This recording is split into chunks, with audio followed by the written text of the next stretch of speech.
Giant, a fairy tale by Oscar Wilde.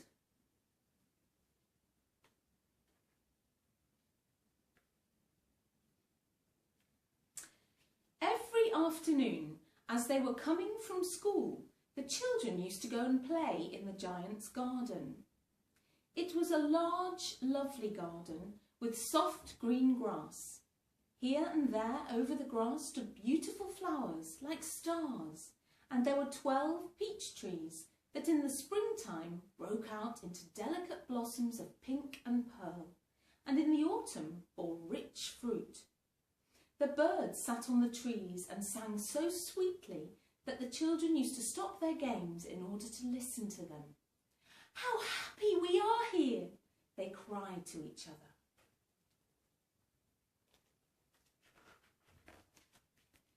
One day, the giant came back. He had been to visit his friend, the Cornish ogre, and had stayed with him for 7 years.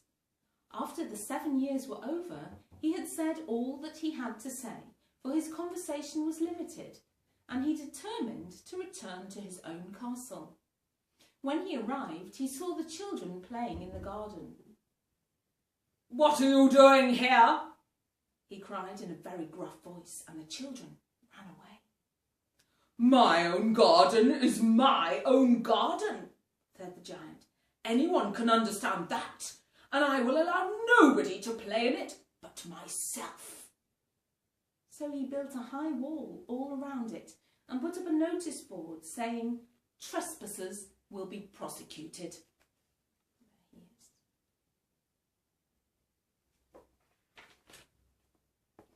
He was a very selfish giant.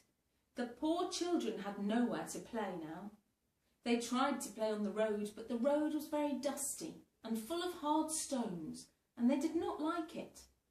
They used to wander around the high walls when their lessons were over and talk about the beautiful garden inside. "How happy we were there," they used to say. Then the spring came, and all over the country there were little blossoms and little birds. Only in the garden of the selfish giant it was still winter.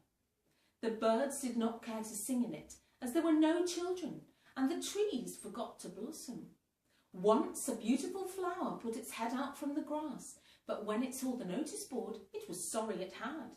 And it was sorry for the children, so sorry that it slipped back into the ground again.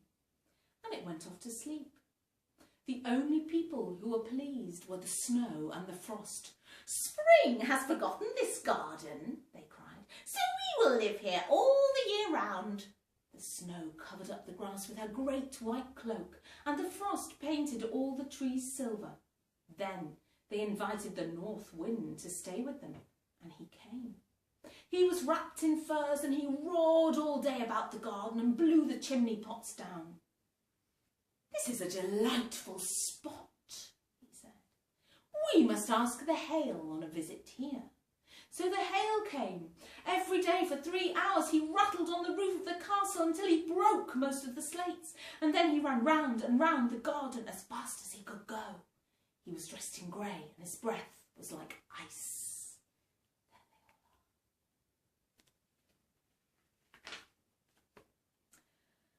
are. "I cannot understand why the spring is so late in coming," said the selfish giant as he sat on the window and looked out at his cold white garden. "I do hope there will be a change in the weather." But the spring never came, nor the summer. The autumn gave golden fruit to every garden, but to the giant's garden she gave none. "He's too selfish," she said. So it was always winter there, and the north wind and the hail and the frost and the snow danced about the trees. And there they are.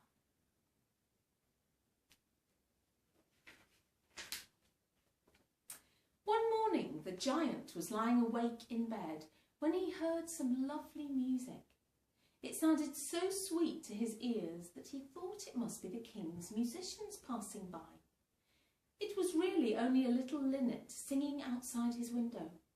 but it was so long since he had heard a bird sing in his garden that it seemed to him to be the most beautiful music in the world.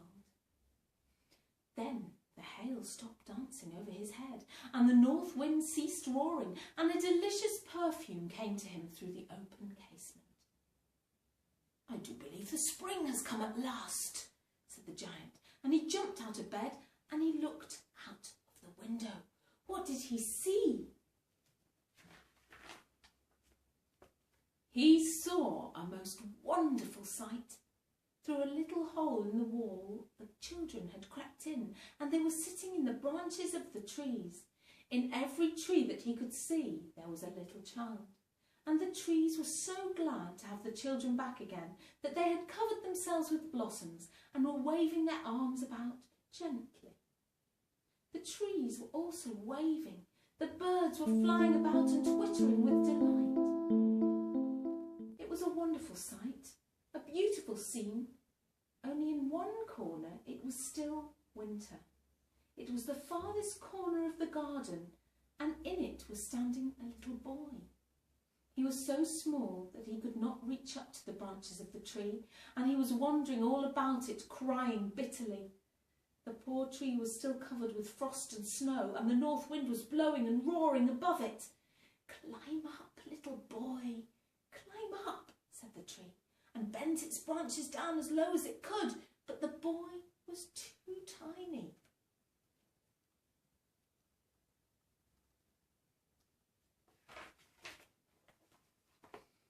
And the giant's heart melted as he looked out.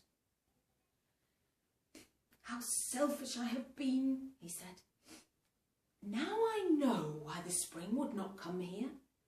I will put that poor little boy on the top of the tree, and then I will knock down the wall, and my garden shall be the children's playground forever and ever." He was really very sorry for what he had done. So he crept downstairs and opened the front door quite softly and went out into the garden.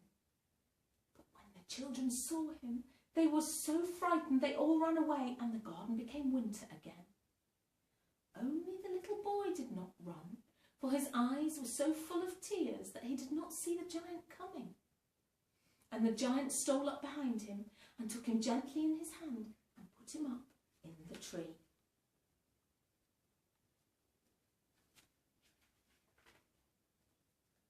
And the tree broke at once into blossom, and the birds came and sang on it, and the little boy stretched out his two arms and flung them round the giant's neck and kissed him. And the other children, when they saw that the giant was not wicked any longer, came running back, and with them came the spring. "It is your garden now, little children," said the giant. Took a great axe and knocked down that wall. There he is.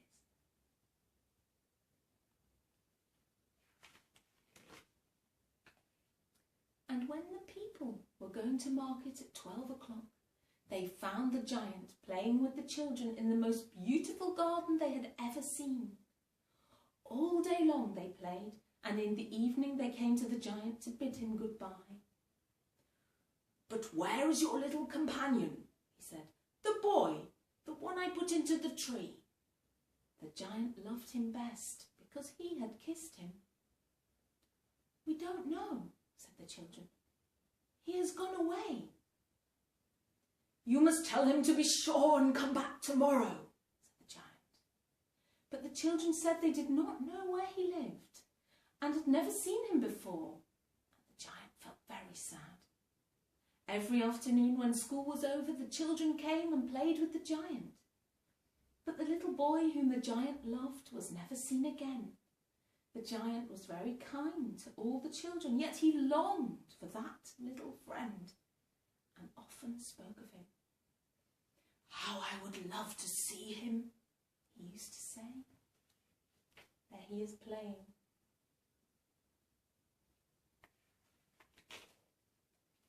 Years went over, and the giant grew very old and feeble.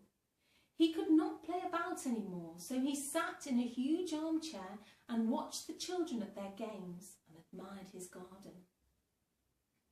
"I have many beautiful flowers, but the children are the most beautiful flowers of all," he said. There he is.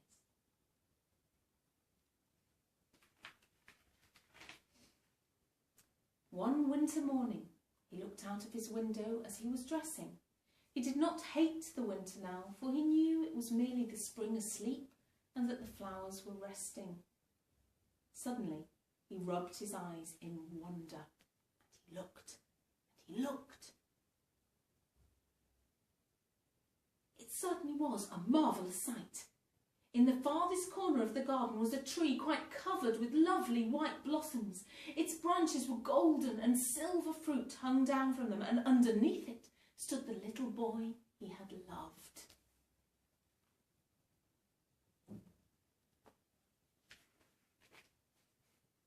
Downstairs ran the giant in great joy and out into the garden.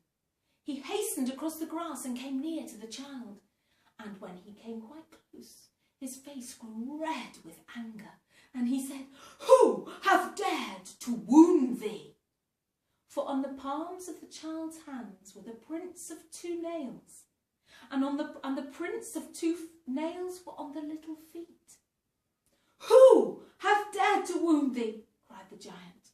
"Tell me, that I may take my big sword and slay him." "Nay," answered the child, "but these are the wounds of love." "Who art thou?" said the giant, and a strange awe fell on him, and he knelt before the little child. And the child smiled on the giant and said to him, "You let me play once in your garden. Today you shall come with me to my garden, which is paradise." And there is the giant, kneeling before the little boy.